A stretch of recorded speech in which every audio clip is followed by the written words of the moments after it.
Bien-aimés, chers frères et sœurs, je vous invite à la prière.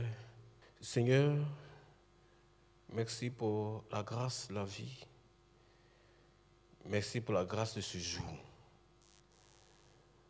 Nous sommes là au-devant de toi. Nous sommes là à tes pieds précisément parce que c'est au pied du Maître qu'on apprend réellement. Seigneur, viens nous instruire. Nous avons des choses à dire de ta part pour ton peuple. Des choses qui ne sont pas forcément évidentes à comprendre pour nous ou à accepter facilement pour nous. Mais des choses qui sont utiles, nécessaires, importantes, primordiales. Que ton Saint-Esprit vienne nous introduire dans cette révélation, dans cette connaissance. Au nom de Jésus-Christ, le Dieu de la parole. Amen. Chers frères et sœurs, en ce jour encore, permettez-moi de vous saluer, vous qui prenez toujours de votre temps et certainement de votre argent pour nous suivre sur les différents canaux que nous offre la technologie, sur nos différents sites. Merci et que Dieu soit avec vous et que Dieu soit avec nous tous. Parce que unis en Christ, nous sommes unis les uns aux autres. Nous voulons vous saluer, vous qui nous suivez du Congo, de la France, la Russie, des États-Unis,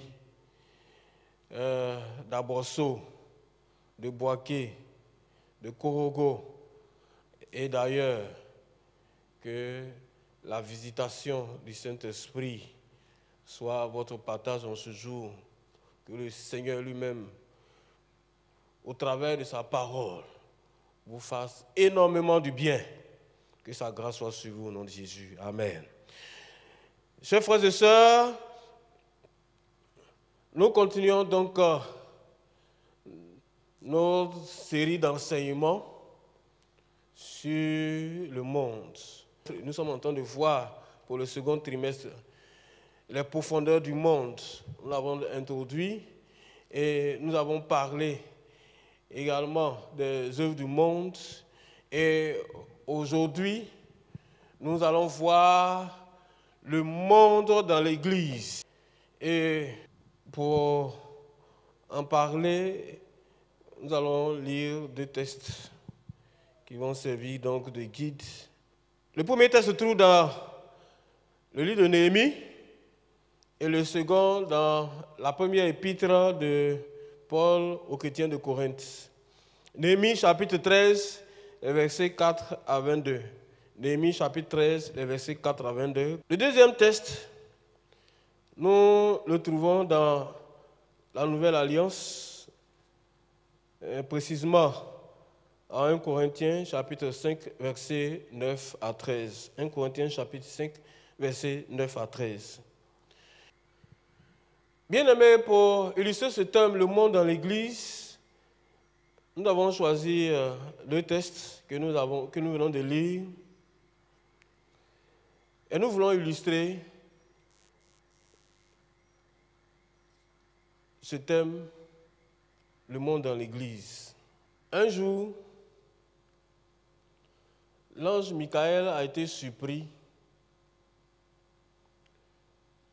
de trouver Satan dans le temple. Et Satan était assis à la première place dans le temple.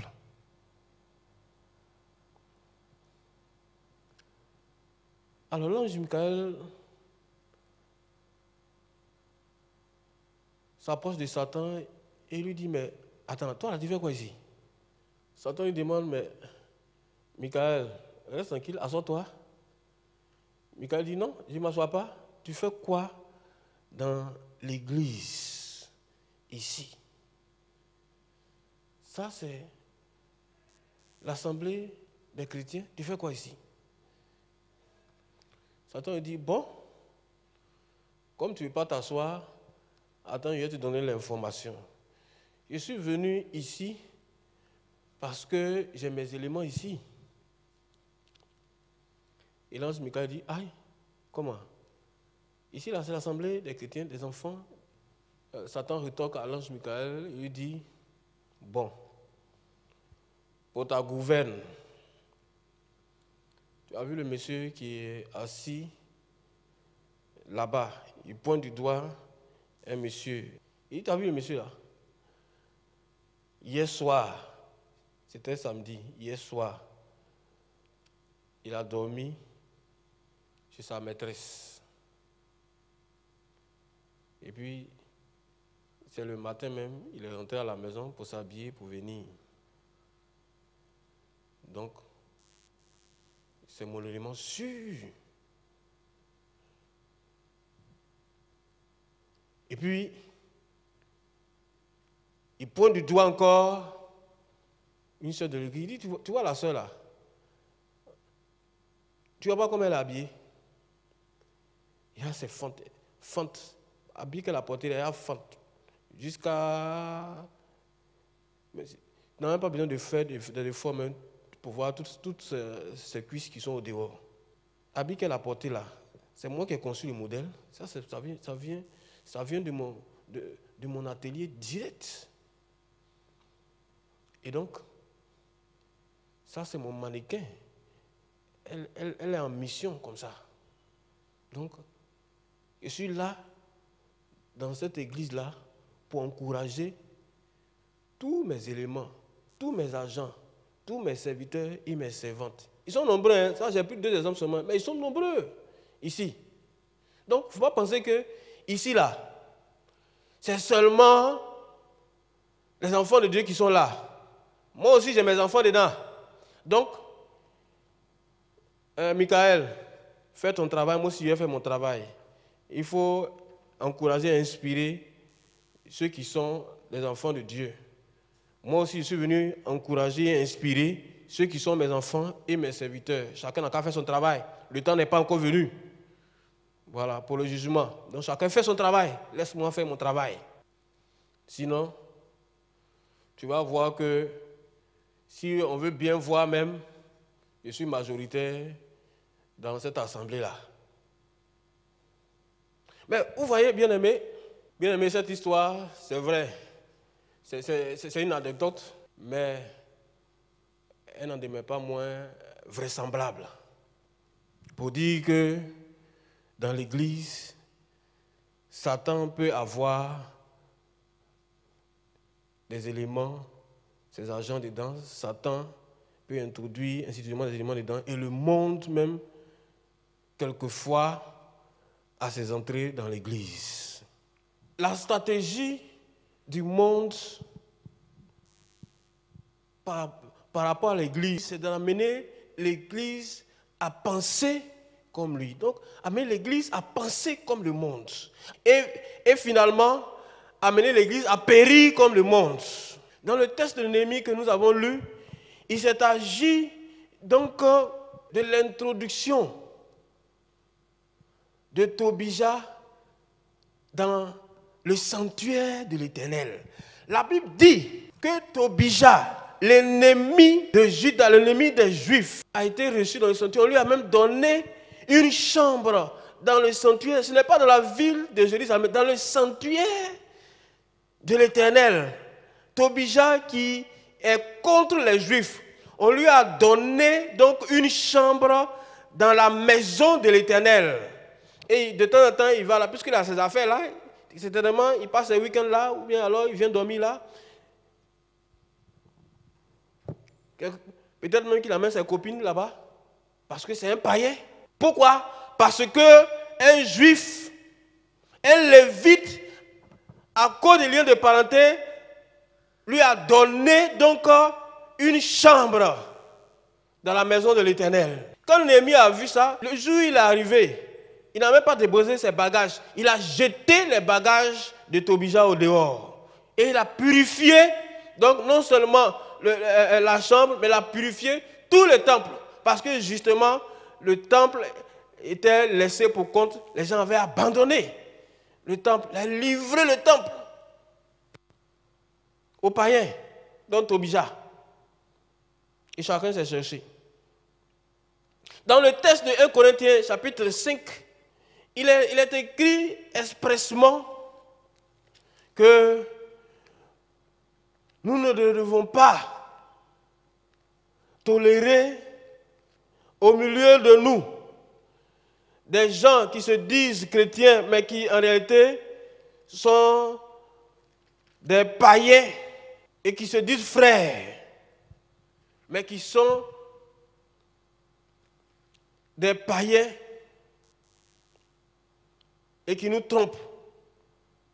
Le verset 13, vous allez lire le texte à la maison, le verset 13 dit, de 1 Corinthiens 5 dit explicitement ceci, ou bien Dieu les juge.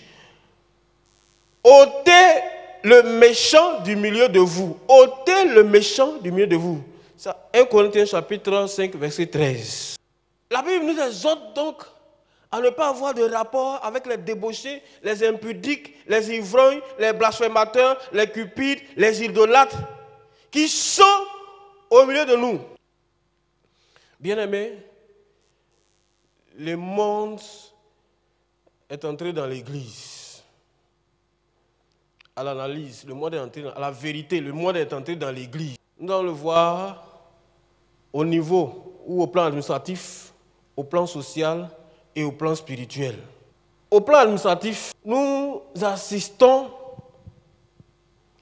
quelquefois à des pratiques de gestion de l'Église qui sont une copie conforme de tout ce qui se pratique dans le monde en matière de gestion administrative, en matière de gestion au sens strict, en matière d'organisation de l'Église. Bien aimé, l'Église, c'est vrai, est une association de type privé, selon la loi, mais l'Église a sa particularité dans ce sens que c'est l'assemblée de Dieu. Ce sont des hommes et des femmes qui ont accepté de faire de Christ leur Seigneur et leur Sauveur, qui sont mis à part et donc qui forment donc un groupe particulier. Ils ne sont pas du monde, ils étaient du monde secte, mais ils ne sont plus du monde. Même s'ils sont dans le monde, le Seigneur les a pris pour les mettre à côté. Donc, leur mode de vie ne doit pas ressembler à celui du monde. Leur mode d'organisation ne doit pas ressembler à celui du monde. Il ne doit pas copier ce qui se fait dans le monde, dans l'église, pour venir à l'église, ou bien alors pour le plaquer à l'église. Dans l'église, la Bible dit que Jésus est la tête de l'église. Il est le chef de l'église. C'est Christ à qui appartient l'église. C'est comme quelqu'un qui est propriétaire d'une plantation et puis il embauche des gens des manœuvres et puis sans recevoir instruction donc du propriétaire ou du maître, le manœuvre c'est là, il prend sa machette, il prend ses claques et puis il va faire ce qu'il veut dans la plantation. Où on a vu ça? Il appartient aux manœuvres de prendre l'instruction au niveau donc du maître pour pouvoir travailler dans la plantation. C'est-à-dire il agit donc sur instruction, sur recommandation et sur direction du propriétaire qui sait pourquoi il a créé sa plantation et qui sait ce qui doit être fait dans la plantation. Et donc, il faut toujours se référer au Seigneur dans l'organisation de l'Église. Et non pas forcément plaquer les choses du monde, ce que le monde considère comme valeur, par exemple la démocratie. Vous ne savez pas que la foule peut se tromper? Ce n'est pas la foule qui a condamné Jésus, ce n'est pas la foule qui a dit crucifiez-le, crucifiez-le. Donc, au niveau de l'organisation de l'Église, il faut toujours nous référer au Seigneur, chercher l'inspiration du Seigneur. C'est le même principe au niveau de la gestion de l'Église. Les gens nous font croire que l'intelligence se trouve dans le monde ou avec le monde. Et qu'à l'église, on n'est pas suffisamment intelligent pour réfléchir comment organiser, comment gérer l'église, comment organiser l'église pour que l'église fonctionne bien. Il faut aller toujours copier ce que le monde fait. Bien aimé, c'est une erreur. C'est insulter Dieu que de laisser Dieu et puis aller chercher l'inspiration dans le monde. Nous ne disons pas que dans le monde, il n'y a pas de bonnes choses. Mais nous disons que l'esprit du monde est un esprit mauvais. Nous parlons de l'esprit du monde, c'est-à-dire le mode de pensée, le mode de gouvernement, le mode de gestion de ce monde corrompu et mauvais, dominé justement par le prince de ce monde, le Dieu de ce siècle, c'est-à-dire Satan lui-même. La gestion de l'Église, donc, doit obéir aux principes bibliques. D'abord et avant tout. Autrement, nous allons nous égarer. Le Seigneur est le meilleur administrateur. Il administre tout l'univers. Ce n'est pas seulement quelques planètes ou bien quelques hommes. Le Seigneur administre tout l'univers.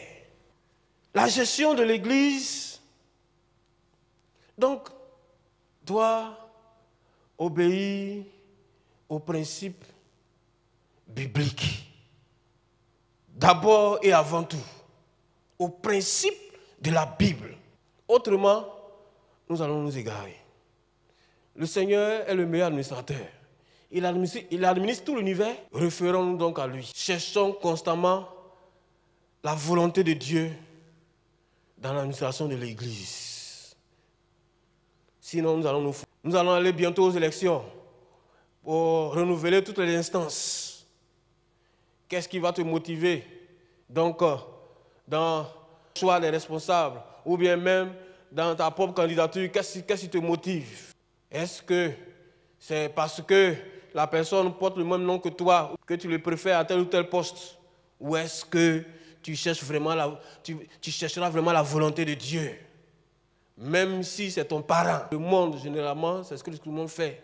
À partir du moment où nous parlons la même ethnie, je vais te choisir. Je suis derrière toi, je te suis. Comme un mouton de Panurge. Et nous voulons toucher, bien-aimés, pour terminer cette partie sur une question vraiment importante.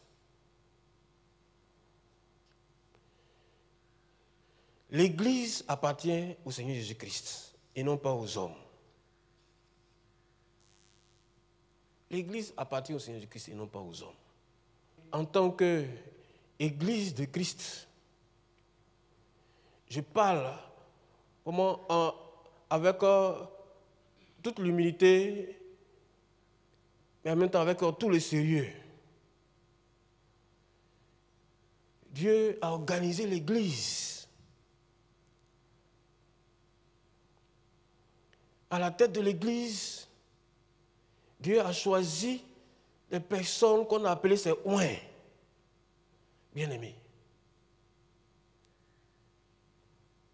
Quelle que soit la personne, même si la personne est courte, même si la personne est vilaine, à partir du moment où Dieu l'a choisi pour lui accorder son onction, bien-aimé, pour le placer à la tête de l'Église ou d'une communauté, il représente et il symbolise la divinité, c'est-à-dire Dieu. Et Dieu ne peut pas bénir une communauté, une église en dehors de la tête, en dehors de son oint, en dehors du responsable. C'est-à-dire les évêques ne sont pas des primus inter pares, une expression latine qui signifie premier parmi ses pairs. Et donc c'est l'expression qui en politique désigne un responsable qui n'a pas de pouvoir au-dessus des autres. C'est-à-dire qu'il est avec les autres au même titre, au même niveau d'autorité que les autres, et donc il n'est pas au-dessus des autres. Bien aimé, ce n'est pas comme ça que Dieu voit son église, que Dieu a établi son église. Il y a des oints, il y a les évêques, et puis ensuite, il y a les autres administrateurs. Une église qui, et donc, oublie ce principe n'est plus l'église de Jésus-Christ. C'est la même chose. Et nous allons y venir au plan familial. C'est la même chose, bien-aimés. Les oints de Dieu doivent être pris comme tels, comme les gens que Dieu a établis sur l'église, qui ont l'autorité donc de Dieu pour gérer l'église. Nous devons donc respecter cette autorité-là, puisque ce n'est pas eux-mêmes qui sont autoproclamés et que c'est Dieu qui les a établis. Si du moins c'est Dieu vraiment qui les a établis. Parce qu'on peut trouver des gens qui s'autoproclament. Mais si c'est Dieu vraiment qui l'a établi, il faut le respecter, il faut l'honorer. Il faut lui donner la place qu'il a, puisqu'il est la tête de la communauté. Et Christ lui-même est la tête de toute l'église.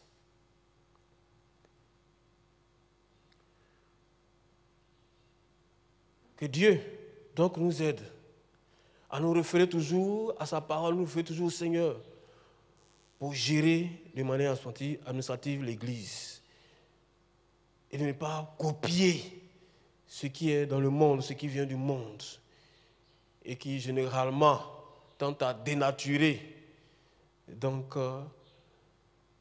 l'église dans sa gestion.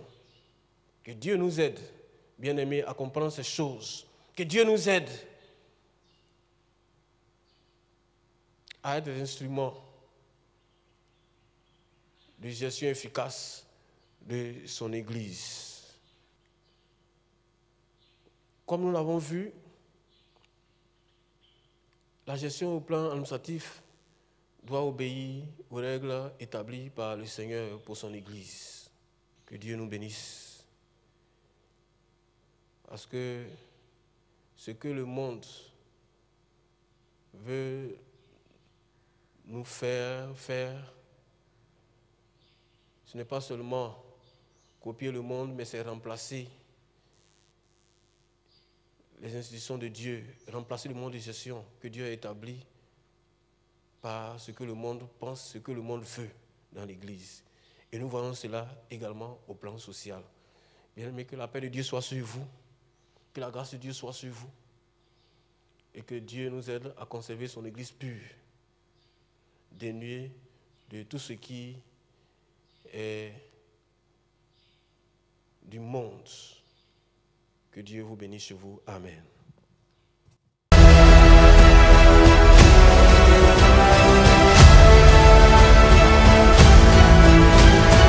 C'est quelle famille chrétienne qui, tout au long d'une semaine, ne peut même pas se retrouver ensemble pour dire merci à Dieu, même 30 minutes, même 1 heure de temps, alors que Satan est prêt pour toi sur la route du travail ou bien dans ton lieu de travail.